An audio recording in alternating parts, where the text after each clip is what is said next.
a hablar sobre, digamos que, el control de plagas. Entonces, a continuación les voy a presentar una línea del tiempo resumida sobre la evolución del control de plagas a lo largo de los años y de la evolución de la agricultura.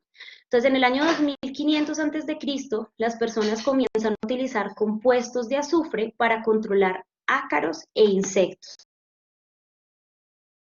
Hacia el año 1500 a.C. aparece el primer control cultural, donde se manipulaban las fechas de siembra de los cultivos para controlarlas.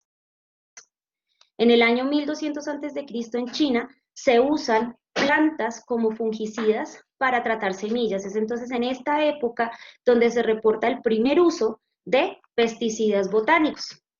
En 950 a.C. se usa la quema como método de control de plagas, es otra parte del método cultural. Las plantas infectadas se sometían a quema. En el año 300 después de Cristo, en China se empiezan a usar ácaros como depredadores en sus huertos de cítricos. Entonces, de esta época data como los primeros registros de control biológico. En 1750, ya es lo que se llama la agricultura actual, los científicos descubren y el viento como insecticidas botánicos. Entonces, nuevamente aparecen las plantas como opción para el control de plagas. En 1848 vuelven y se utilizan, digamos, agentes vivos como Viteus vitifolae para combatir enfermedades en la uva. En 1930 inicia la era de los pesticidas sintéticos, ya se empiezan a usar compuestos orgánicos para controlar patógenos de plantas, y fue en 1940 cuando se usó el DDT y el hexacloruro de benceno como insecticidas. Entonces fue en esta época donde se dice que arrancó la era de los insecticidas o de los plaguicidas sintéticos. Continuando con la evolución del control de plagas, en 1948 los científicos comienzan a hablar sobre la importancia de los insectos beneficiosos. Se empiezan a ver los resultados del control químico sintético sobre estos insectos. En 1959, los científicos Smith, Stern y Van der Bosch, junto con Hagen, introducen por primera vez el concepto de manejo integrado de plagas. En 1967 fue cuando se acuñó por primera vez este término, pasaron casi 10 años para que el término pudiese aplicarse. En 1969 en Estados Unidos se aprueba la Política Nacional Ambiental y se da formalización al uso del término de manejo integrado de plagas. En 1972 se aprueba la Ley Federal de Control de Plaguicidas y se empiezan proyectos grandes de financiación para el manejo integrado de plagas. En la década de los 80, prácticamente todos los países del mundo empiezan a experimentar éxitos al trabajar con el manejo integrado de plagas para el tratamiento de enfermedades y en general de cualquier ataque a los cultivos. En 1985, el término agricultura sostenible empieza a tener su auge, pues este término había sido mencionado por primera vez hacia 1975, pero tardó 10 años en que fuera adoptado por la comunidad científica.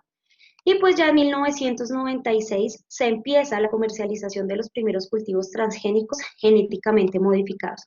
En este periodo, entre 1959 y 1970, se da el primer registro del pesticida derivado de Bacillus thuringiensis. Entonces aquí empieza también el control biológico nuevamente a tomar importancia.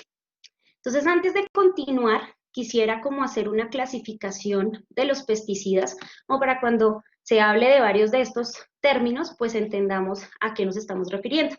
Los pesticidas pueden clasificarse de tres maneras, pueden clasificarse de acuerdo a su origen, pueden clasificarse de acuerdo a la plaga objetivo o digamos, al organismo objetivo, o pueden clasificarse como de acuerdo a su función.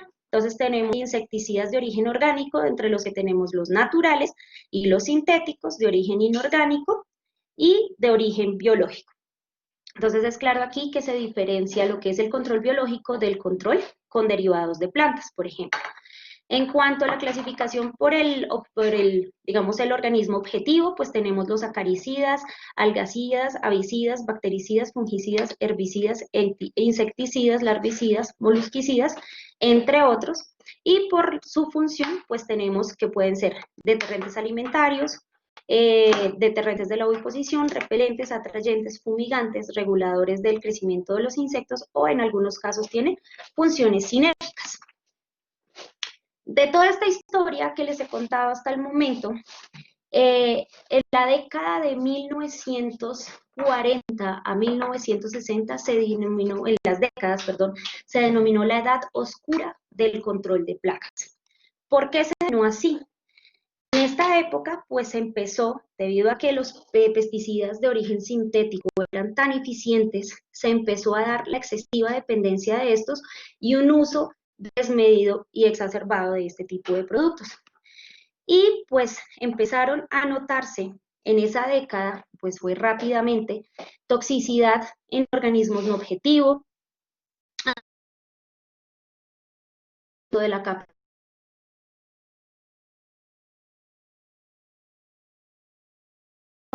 enfermedades humanas crónicas asociadas al uso de estos que repercutían negativamente en la biodiversidad, que causaban contaminación en suelos y en agua subterránea, debido a que no son biodegradables y se acumulan en el medio ambiente. Entonces, por esta razón fue que esa década, esas 2 décadas, esos 20 años, fueron considerados como la edad oscura del control de plagas. Voy a poner 2 ejemplos claros sobre estos problemas que se generaron. Entonces, el DDT es el compuesto sintético insignia de esta edad oscura.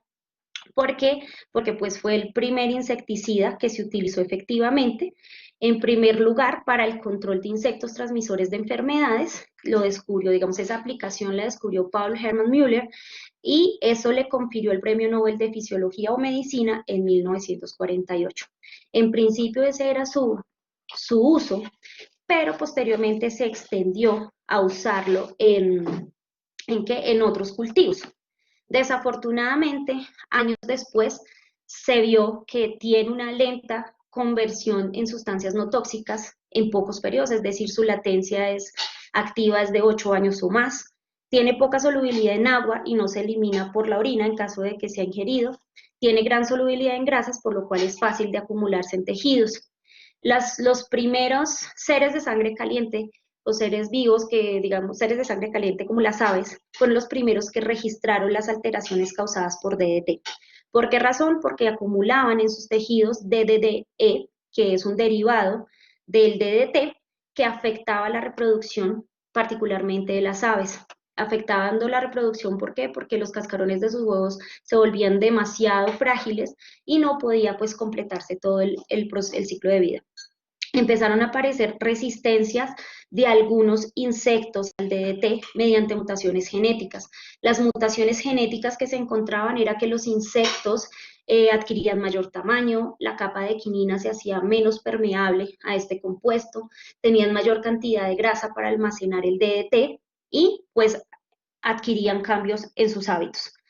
Adicionalmente, en un estudio que se realizó en Estados Unidos en los años 70, se encontró prácticamente, fue un estudio muy grande, en donde todos los tejidos muestreados presentaban rastros de DDT. Y el DDT entonces se empezó a asociar con cáncer de mama y con la pérdida de función reproductora en los hombres.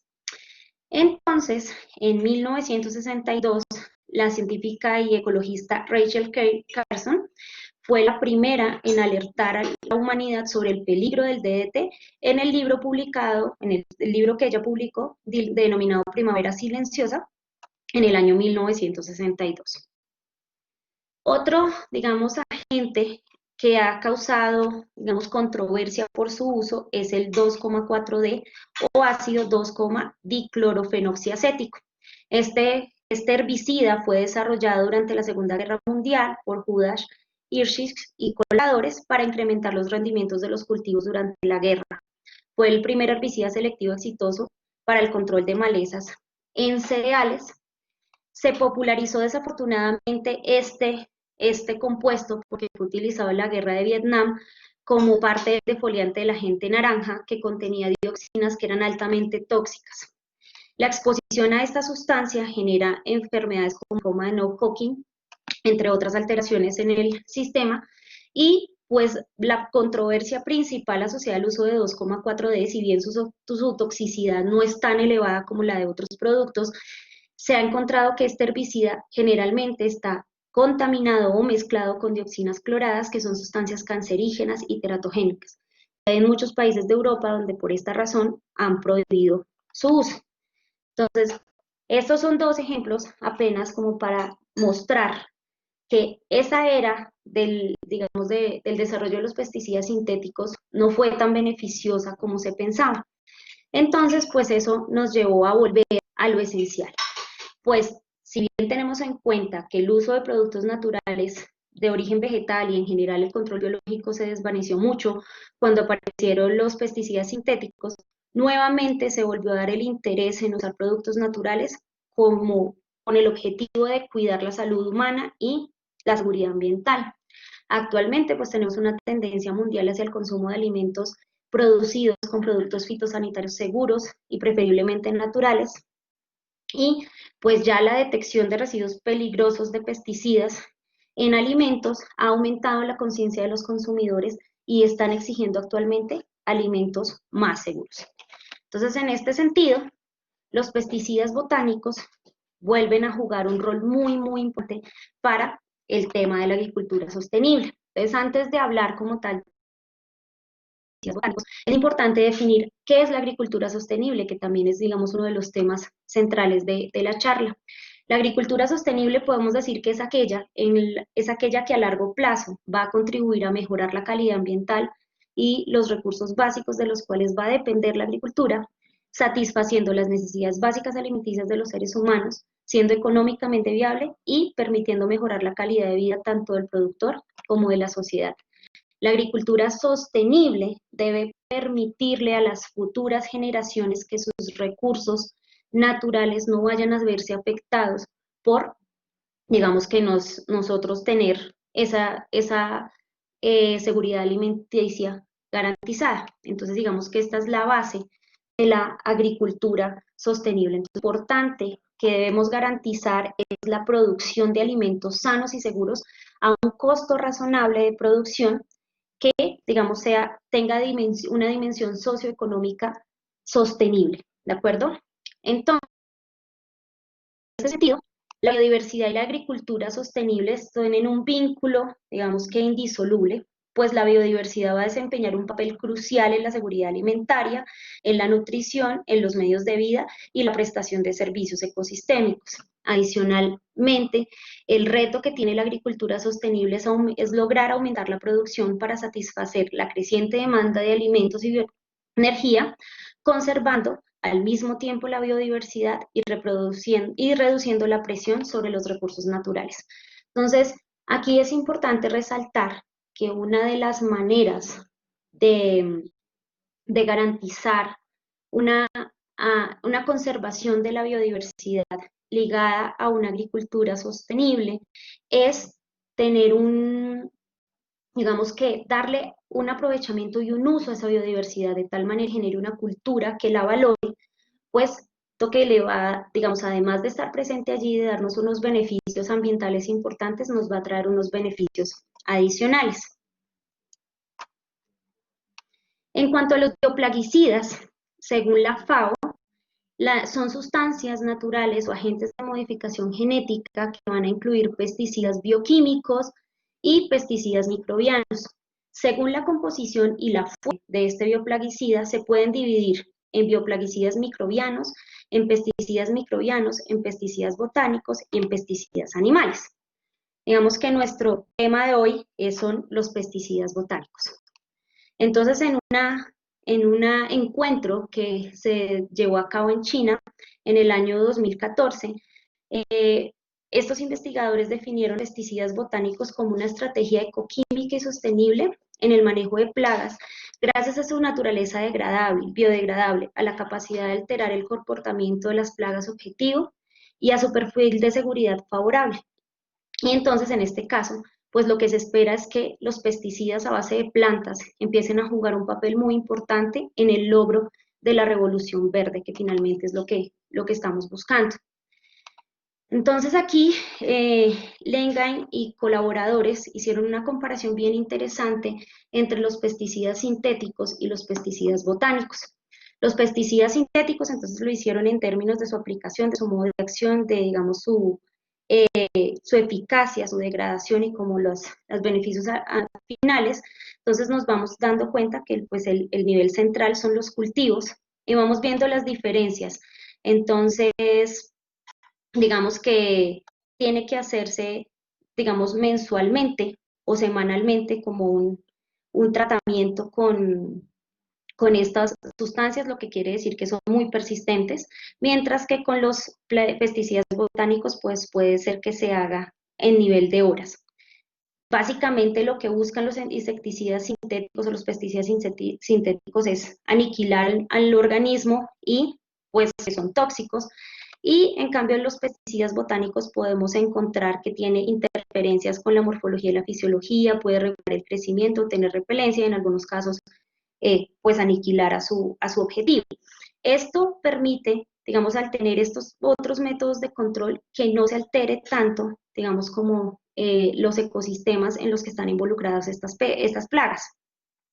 Digamos que tiene aplicación frecuente, esta es una aplicación muy frecuente, se aumenta la frecuencia de aplicación, esto tiene como años que tardan en degradarse, la acumulación en el ambiente, residuos, polución, generalmente los pesticidas botánicos tienen días, tardan días en degradarse, son ecológicamente amigables, no son tan tóxicos para humanos o para mamíferos y pues al final, pues digamos que su uso continuo, el uso continuo de insecticidas o pesticidas sintéticos va a causar daños mentales, problemas de salud, pérdida de, digamos, de tratados internacionales y pérdida de la biodiversidad.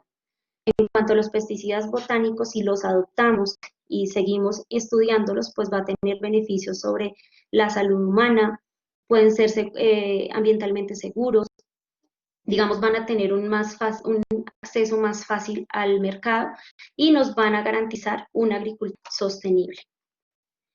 Entonces, básicamente, en cuanto a lo que les mencionaba de problemas de tratados o de comercialización, la detección de plaguicidas tóxicos por encima de niveles reglamentarios ha conllevado a pérdidas de mercado e ingresos tanto para productores como para exportadores de los productos de consumo. La incorporación de pesticidas botánicos resulta en un medio ambiente saludable o conlleva un ambiente saludable y a una agricultura sostenible. Por mencionar algunas cifras, se han identificado más de 6.000 especies de plantas que poseen propiedades para el control de diversas plagas, lo cual está asociado a que las plantas albergan numerosos compuestos que les proporcionan resistencia a los organismos patógenos. ¿A qué se debe esto? A que las plantas han evolucionado con sus patógenos, desarrollando tanto mecanismos de defensa como mecanismos de atracción de los insectos, organismos benéficos, para poder defenderse.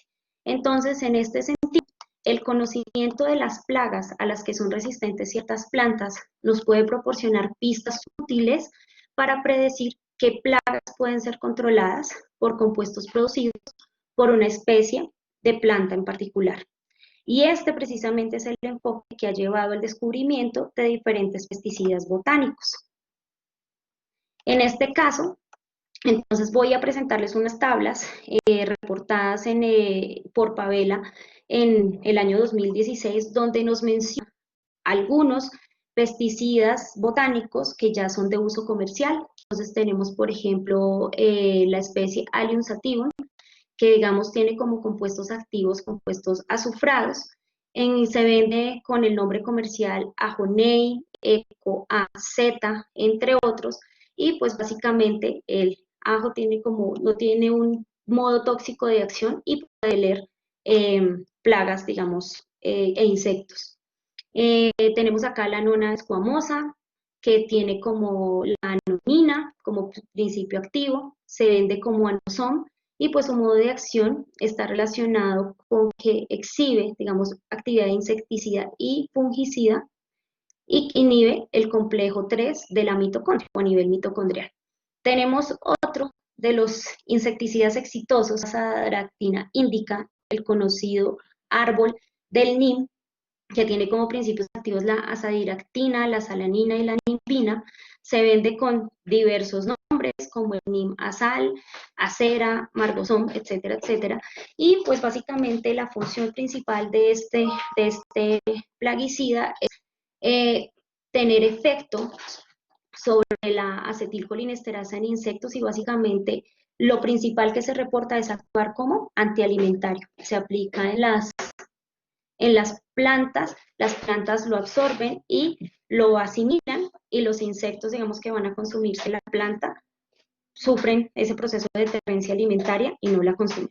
Entonces aquí podemos ver otros reportes de otros tantos productos naturales o pesticidas botánicos que son aplicables para el control de diversas plagas. Esto en cuanto a extractos como tal crudos y algunos aceites. Aquí en esta tabla se presentan los aceites esenciales o compuestos insecticidas a base de aceites esenciales que se venden. Entonces, el nombre comercial, por ejemplo, de Cosmar, está constituido por aceite esencial de romero, de canela, de limón y una parte de geranio, y repele mosquitos, entre otros insectos.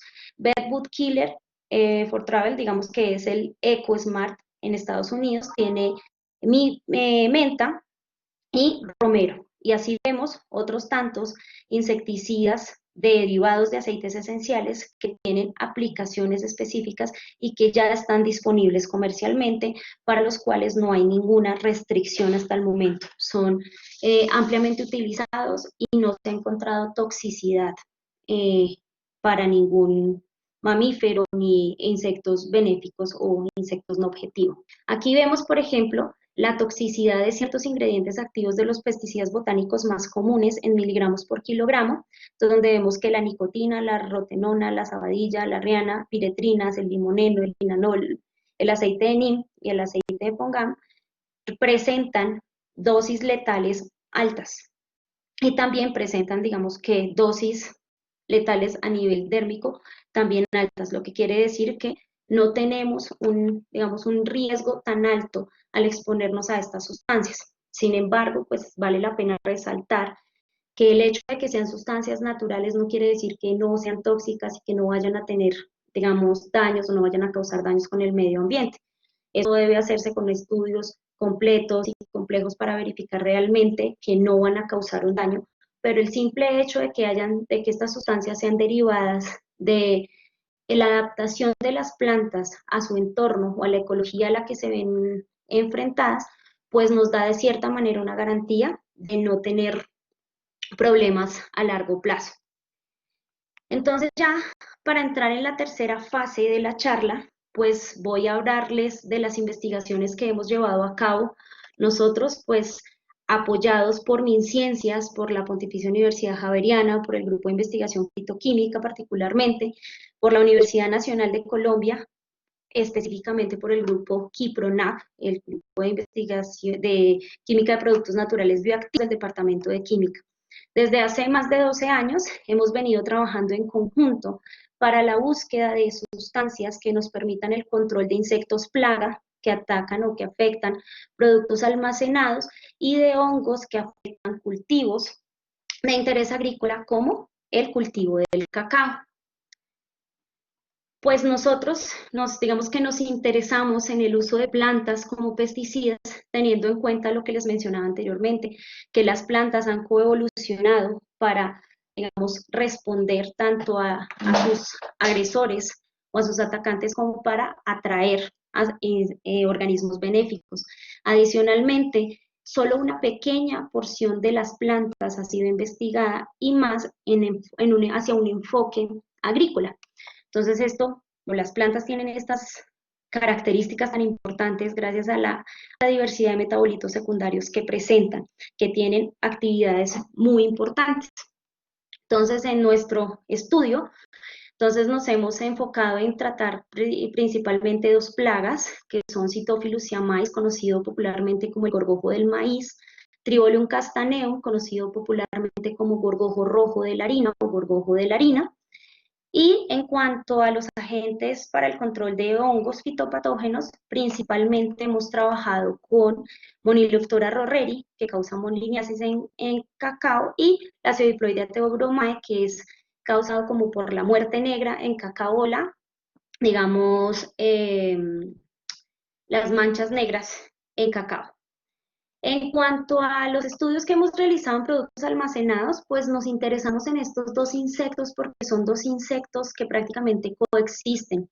El primero, Cytophilus siamais, es considerado una plaga de infestación primaria debido a que tiene la capacidad de dañar granos enteros. Ataca a todo tipo de cereales, predominando en maíz, trigo y arroz.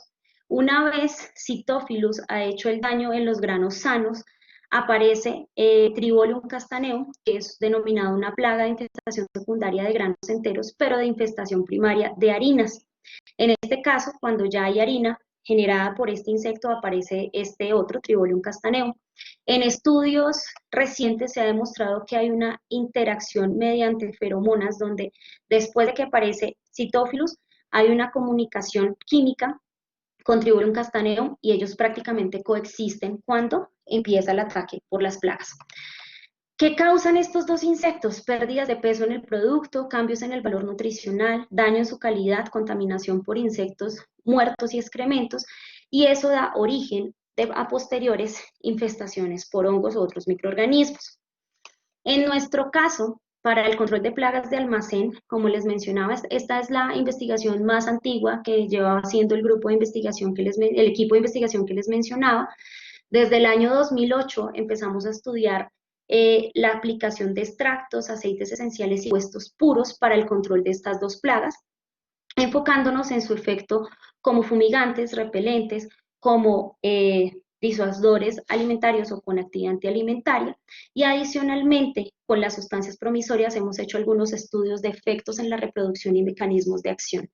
A lo largo de este tiempo, pues hemos encontrado algunos compuestos fijos con efecto antialimentario para los dos insectos, y principalmente hemos encontrado que los compuestos volátiles provenientes de los aceites esenciales han sido las sustancias que tienen mayor aplicación para el control de estos insectos. ¿Por qué los aceites esenciales son tan importantes? Entonces, si bien yo les mencionaba anteriormente que los insecticidas sintéticos han generado resistencia en algunas plagas, los compuestos naturales no quiere decir que no los vayan a generar. En este caso, lo que puede estar ocurriendo es que cuando ponemos una sustancia sistémica, es decir, que afecta al organismo objetivo por una sola vía, pues estamos induciendo a que se genere resistencia. En el caso de los aceites esenciales o el uso de extractos, pues ya vamos a tener mezclas complejas de varios metabolitos. Particularmente en los aceites esenciales, estos metabolitos son volátiles, tienen baja posibilidad de generar resistencia, se degradan rápidamente en el ambiente, y la importancia, lo que nos ha parecido a nosotros más importante, es que pueden actuar mínimo por 3 vías para afectar al insecto: por inhalación, por absorción o por ingestión, y que muchos de ellos tienen efectos sobre el sistema octopaminérgico que es exclusivo, pues, de los artrópodos.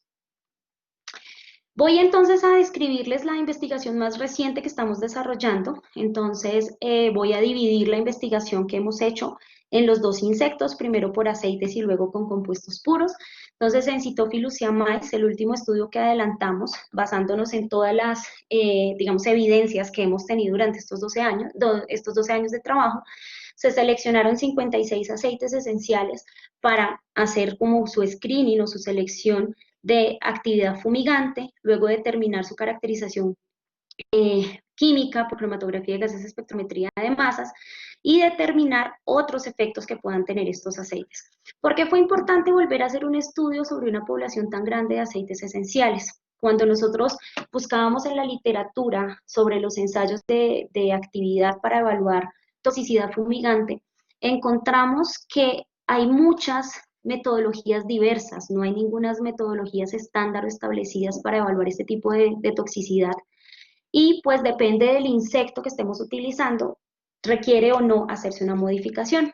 Particularmente, en el caso de Cytophilus siamais, es un insecto que puede trepar por las paredes del vidrio, bueno, por las paredes de vidrio o la pared de los viales o de los recipientes donde está contenido, lo que hace que pueda entrar en contacto con el punto donde se ubica el aceite. Entonces, en este caso, nosotros lo que hicimos fue primero evaluar la actividad de los 56 aceites esenciales y seleccionar aquellos que fueran los más activos y que tuvieran porcentajes de mortalidad superiores, preferiblemente al 50%.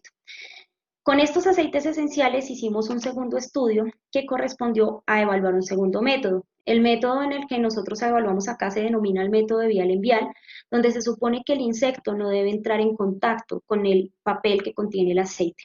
Pero debido a la capacidad de Cytophilus siamais de trepar por las paredes del vial, encontrábamos que no había tanta reproducibilidad en los resultados porque el insecto podía tocar el papel. Entonces decidimos hacer una modificación a ese método, impidiéndole al insecto que entrara en contacto con el aceite.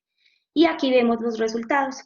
En rojo están los resultados del método 1 y en azul los del método 2, donde vemos que el simple hecho de evitarle el contacto al insecto con el papel causa una diferencia grandísima en la actividad, lo que nos está sugiriendo que si hacemos la evaluación por el método 1, estamos mezclando o, digamos, combinando la actividad fumigante y la actividad tóxica por contacto. Entonces eso nos llevó a evaluar la toxicidad por contacto en un ensayo distinto, donde directamente se aplica el aceite sobre el protórax del insecto y encontramos lo siguiente.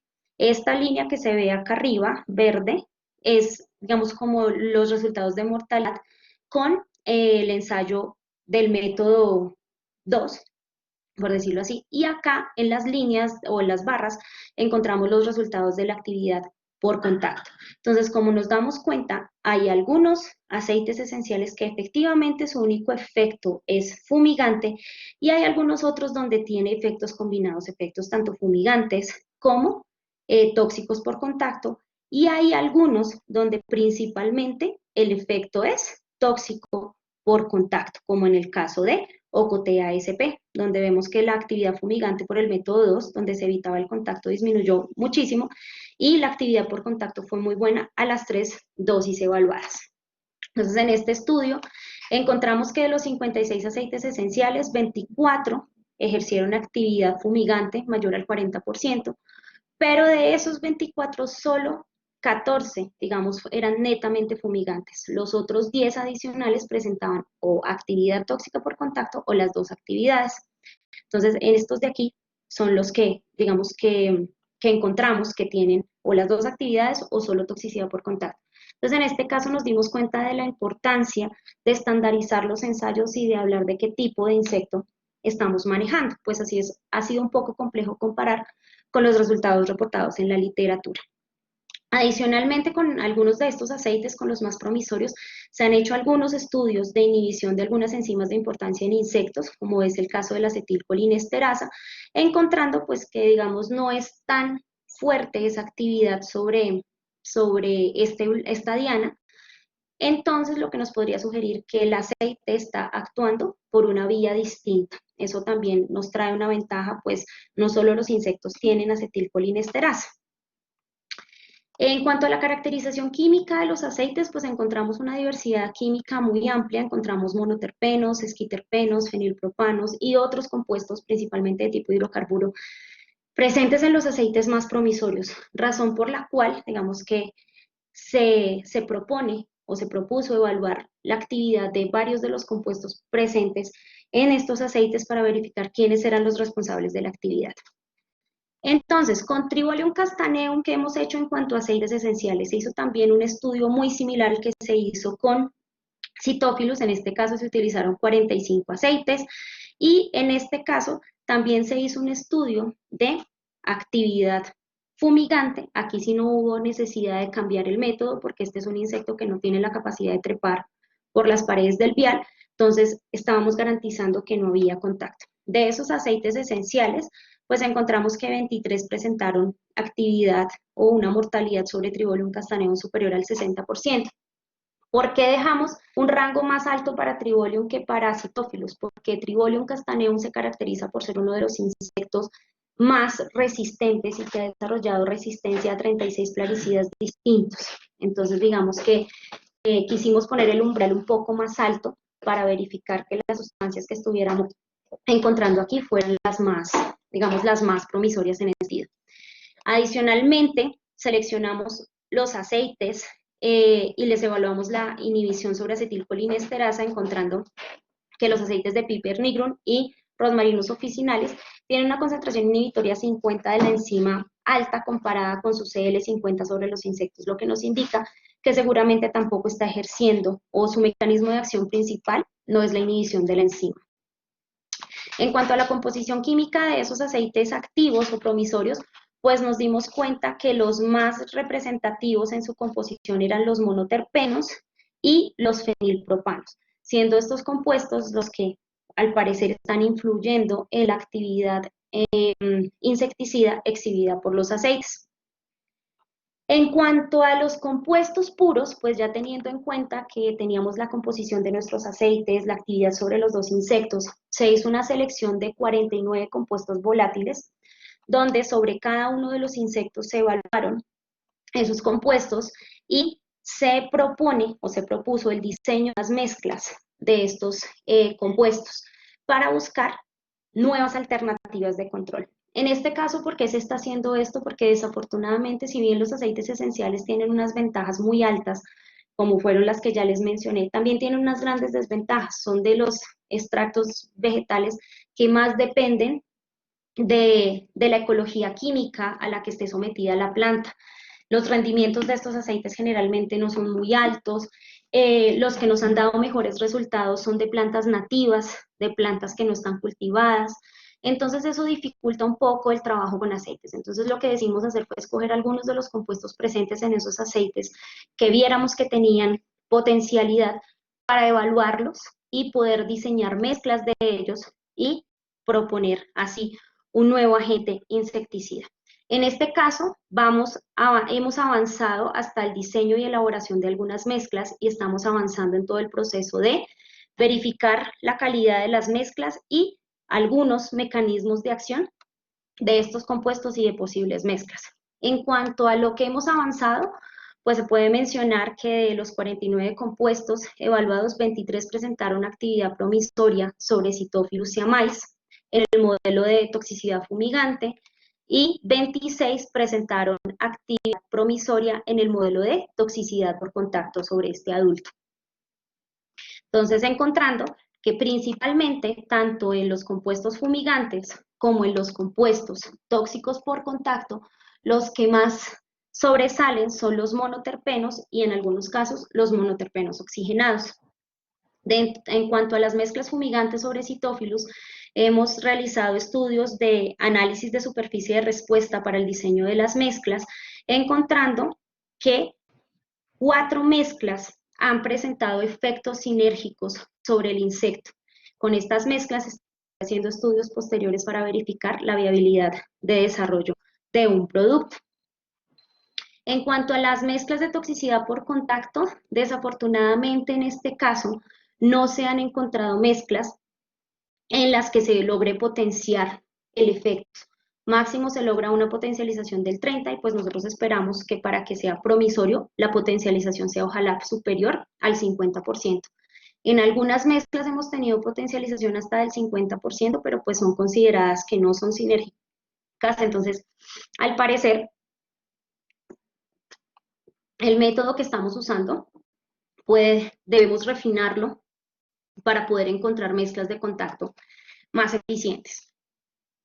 En cuanto a los trabajos que se han realizado con Tribolium casseum, pues se utilizó el índice de combinación de Chow y Talalay, que es un índice de combinación que se ha utilizado para el diseño de mezclas en la industria farmacéutica, y se tiene un reporte ya del uso de este método para encontrar mezclas promisorias para el control de mosca doméstica. En este caso, pues vale la pena resaltar que no se han encontrado muchos estudios sobre el diseño de mezclas para insectos o para el control de insectos, entonces digamos que estos son algunos aportes que hemos hecho como equipo. Entonces en este caso se utilizan los índices de combinación que nos van a dar idea sobre si la mezcla presenta sinergismo, aditividad o antagonismo. En cuanto a las mezclas de Tribolium castaneo, hemos encontrado algunas mezclas que nos han dado sinergismo moderado y sinergismo fuerte, por decirlo así, y algunas con sinergismo leve. En cuanto a las mezclas de toxicidad por contacto para este insecto, tampoco hemos encontrado resultados muy buenos. También el modelo usado, al parecer, digamos que debe refinarse, pero estas son como las primeras aproximaciones que hemos llevado a cabo. Ya con las mezclas que nos han dado buenos resultados, estamos en el proceso de la evaluación de sus mecanismos de acción sobre enzimas detoxificadoras y de función motora de estos dos insectos, y estamos evaluando los efectos post-tratamiento, que es básicamente el efecto que tienen estas mezclas y los compuestos activos sobre la reproducción de los insectos en cuestión. Digamos que básicamente esto es lo que hemos avanzado durante todo este tiempo para el desarrollo de estos, digamos, para la búsqueda de agentes de control para estos insectos, pero pues desafortunadamente la pandemia nos causó problemas y algunos ensayos se perdieron y demás, entonces debemos retomar para poder continuar.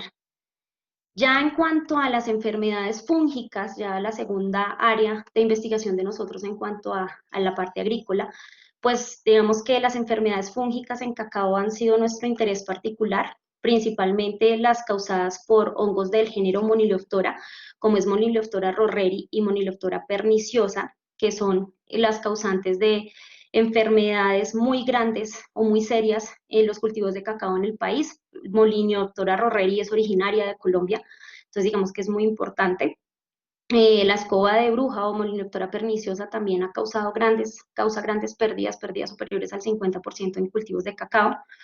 Otros patógenos contra los que estamos buscando controles es para los derivados del género Phytophthora, que son, digamos, los causantes de la enfermedad de mazorca negra. Y pues si vamos enfocados en buscar el hongo Cerastocystis fimbriata, que causa el mal del machete en este cultivo, pero encontramos que lo que se está asumiendo en Colombia o en algunas zonas del país como enfermedad del mal del machete realmente no es esa enfermedad, sino es la enfermedad causada o la muerte súbita causada por la Pseudiploidea theobromai. No se ha encontrado que se hayan hecho reportes de este hongo particularmente de presencia en Colombia. Entonces, lo que está pasando es que se están confundiendo las enfermedades causadas por Cerastocystis con la de la Pseudiploidea. ¿Por qué? Porque tienen una sintomatología muy parecida. En cuanto a lo que hemos hecho para actividad antifúngica, entonces pues tenemos un estudio realizado con extractos del género Piper sobre Moniloptora rorreri. Se evaluaron 12 especies del género Piper, encontrando, entonces aquí están los porcentajes de inhibición que se encontrando que 6 de estas, presentaron una actividad antifúngica importante sobre Moniloptora rorreri, siendo las especies Piper nigrum y Piper statarium las especies más activas, para las cuales no logramos alcanzar a determinar la concentración inhibitoria 50, porque debíamos continuar bajando las concentraciones. En cuanto a compuestos puros, ya con actividad antifúngica sobre Moniloptora rorreri, entonces tenemos alquilfenoles con actividad antifúngica, particularmente el neolidilcatecol, que ha presentado actividad tanto sobre Moniloptora rorreri como sobre la Pseudiploidea theobromai. A partir de este compuesto, pues se han diseñado diferentes tipos de análogos para intentar hacer relaciones de estructura-actividad. Entonces se hacen, digamos, síntesis o modelos de simplificación molecular para hacer análogos a este compuesto y verificar su actividad. En cuanto a las aminas análogas del neolidilcatecol, pues hemos obtenido 40 análogos distintos, 17 de los cuales se reportan por primera vez. En cuanto a la actividad sobre Moniloptora rorreri, pues hemos tenido algunas dificultades para evaluarlo, ya que es un hongo de difícil crecimiento. Hemos encontrado que a la máxima concentración, por lo menos 10 de los 40 análogos tienen una buena actividad, pero pues estamos en el proceso de continuar haciendo estos estudios y de lograr montar el ensayo en cajas pequeñas. En cuanto a los ésteres análogos al 4-neolidilcatecol, pues también se hizo una síntesis de simplificación molecular, básicamente, donde se obtuvieron 18 análogos, 11 de ellos nuevos, compuestos sintetizados y reportados en la literatura. Estos han sido evaluados sobre la Pseudiploidea theobromai, encontrando que los que se presentan aquí, que tienen estructuras similares a las del 4-neolidilcatecol, principalmente por la presencia de estas cadenas largas y de posiciones o de hidroxilos en el anillo aromático, han presentado muy buena actividad fungicida sobre la Pseudiploidea theobromai. En cuanto al trabajo con aceites esenciales, pues tenemos un trabajo que se realizó recientemente con 4 aceites esenciales, con el aceite esencial de menta spicata, Laurus nobilis, lavandula gustifolia y Petrosilum crispum, donde se encontró que los aceites de menta spicata y Laurus nobilis ejercen una muy buena actividad antifúngica fumigante sobre este hongo. Entonces, teniendo menta spicata una actividad, una concentración inhibitoria 50 de 76.53 microlitros litro de aire y Laurus nobilis de 160,6 microlitros por litro de aire. Aquí vemos algunas imágenes de cómo la presencia del aceite, entonces aquí tenemos a la máxima concentración donde se aplicó una dosis de 15 microlitros, 5 microlitros por cada uno de estos sensidiscos, inhibió completamente el crecimiento del hongo, 10 microlitros también, y el hongo empezó a crecer cuando solo se tenía una dosis de 5 microlitros. En cuanto a la bilis, pues se observa que la inhibición es mucho menor, pero que igual tiene potencial para inhibir el crecimiento del hongo.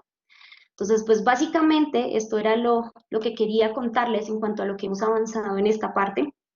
Hay muchos trabajos que se quedan por fuera de esta presentación, pero estamos avanzando muchísimo. Tenemos un equipo de investigación, un equipo de trabajo muy grande, muy particular, muy especial, que ha trabajado con nosotros en estos dos campos y pues precisamente es a ellos a quienes quiero agradecerles, pues son el grupo de trabajo, los estudiantes que son los que ayudan a que estos trabajos salgan adelante.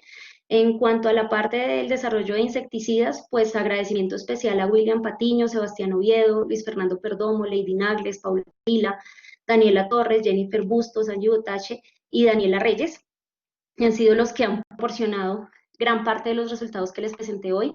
En cuanto a la actividad antifúngica, pues un agradecimiento especial a Cristóbal Ladino, a Natalie Reyes, a Stephanie Maecha, a Luis Carlos Chitiva, a Sebastián León y Andrés Garzón, que han sido los que han estado trabajando en toda esta parte, tanto a nivel sintético como en el desarrollo de los bioensayos de actividad antifúngica.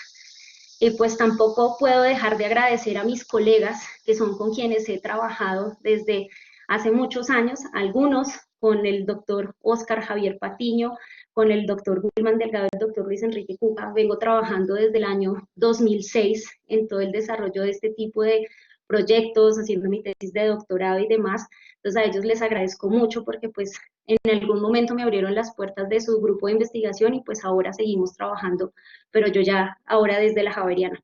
Y un agradecimiento muy especial a las profesoras María Jimena Rodríguez del Departamento de Microbiología de la Pontificia Universidad Javeriana y a la doctora Adriana González Almayo de la Facultad de Agronomía de la Universidad Nacional, quienes nos han apoyado muchísimo en todo el aislamiento y caracterización de los patógenos del cacao, que para nosotros no ha sido fácil, ha sido un reto muy grande, pero ellas han sido de un apoyo muy fundamental para poder desarrollar estos estudios. Entonces eso era lo que quería contarles el día de hoy. Muchas gracias. Doctora Julián, muchísimas gracias por su presentación, muy interesante, muchas gracias por sus aportes, por aceptar la invitación a participar en este evento. Voy a leerle algunas preguntas que nos han pasado los participantes en el chat. Nos pregunta Andrés Acevedo, ¿qué beneficios trae el uso de pesticidas botánicos en comparación a otras estrategias de control biológico?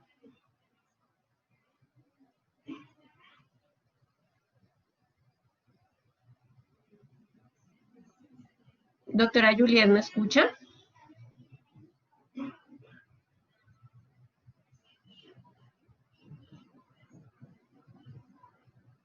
Hola.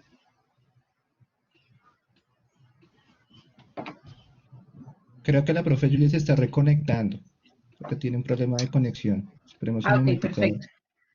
Mientras tanto, entonces, le voy pidiendo a la profesora Adriana Sáenz si puede ir poniendo su presentación, si quiere.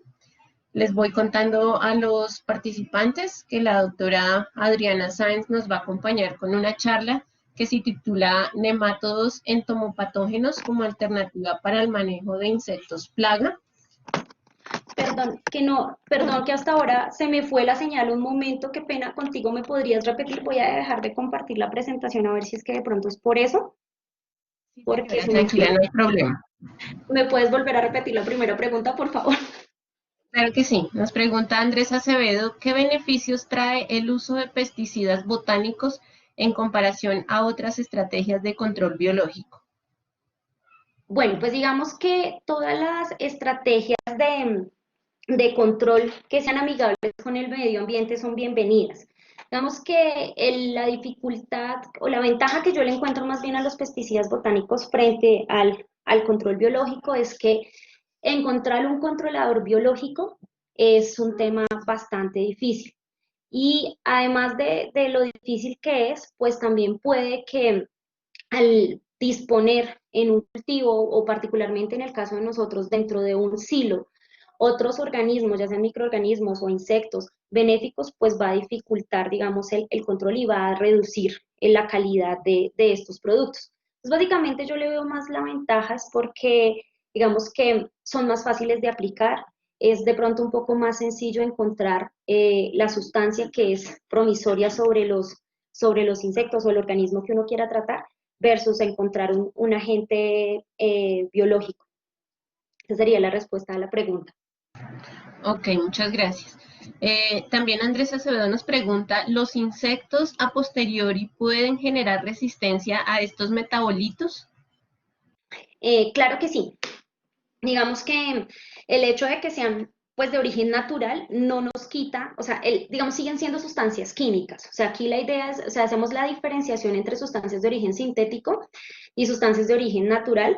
En cuanto a que el hecho de que estén las sustancias de origen natural, pues puede que sean mucho menos tóxicas. Pero si nosotros usamos una sustancia en particular que tenga un efecto sobre un punto diana específico, puede ser que el insecto o el microorganismo o el organismo que estemos tratando empiece a desarrollar resistencia genética.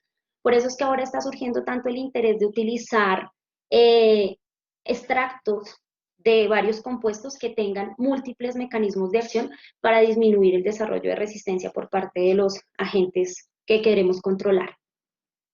Ok. Nos pregunta Verónica Hoyos, con respecto a pesticidas botánicos, ¿tienen alguna experiencia en el control de malezas? Bueno, particularmente nosotros no hemos hecho control de malezas, nos hemos enfocado básicamente al control de estos insectos plaga y de hongos fitopatógenos, pero sí algunos de, digamos, de nuestros colaboradores, como un grupo de investigación de la Universidad de Cundinamarca y de la Universidad Nacional Abierta de Distancia de Fusagasugá, han trabajado con plantas para el control de malezas y han encontrado resultados interesantes. En este momento no tengo presente qué sustancias son las, digamos, las que les han dado buenos resultados, pero sí se han encontrado resultados importantes para ese tema. También nos preguntan, Estefanía Fernández, si la metabolómica es utilizada para buscar principios activos en plantas nativas y cómo se usa para este fin. Bueno, pues digamos que una de las opciones, la metabolómica no ha sido tan ampliamente utilizada en este campo. Yo creo que más o menos hace unos 5 años empezaron a ver estos primeros pinos de la metabolómica, pero básicamente se ha hecho es con la, digamos, aplicada al uso de organismos o de organismos endófitos para el control de plagas.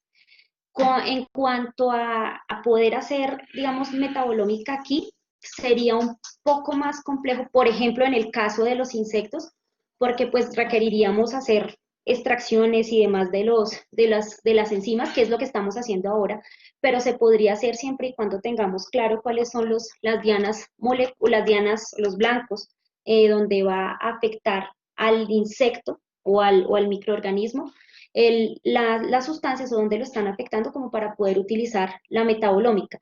Lo que sí podríamos hacer es un uso, por ejemplo, de la de replicación para buscar en otras plantas sustancias similares a las que nos han dado buenos resultados para ver qué otras especies podrían utilizarse para el control de estas plagas. Pero es un campo poco explorado que vale la pena explorarlo, digamos, en ese sentido. Pero la limitante, digamos, es conocer cuáles son los blancos que afecta como para poder hacer una metabolómica más dirigida y no tan exploratoria. Ok, damos paso a una última pregunta. Nos pregunta Carolina Rodríguez, ¿qué estrategias y alternativas se han planteado para que los pesticidas sean accesibles a los agricultores y al mismo tiempo para llamar su atención para promover su uso?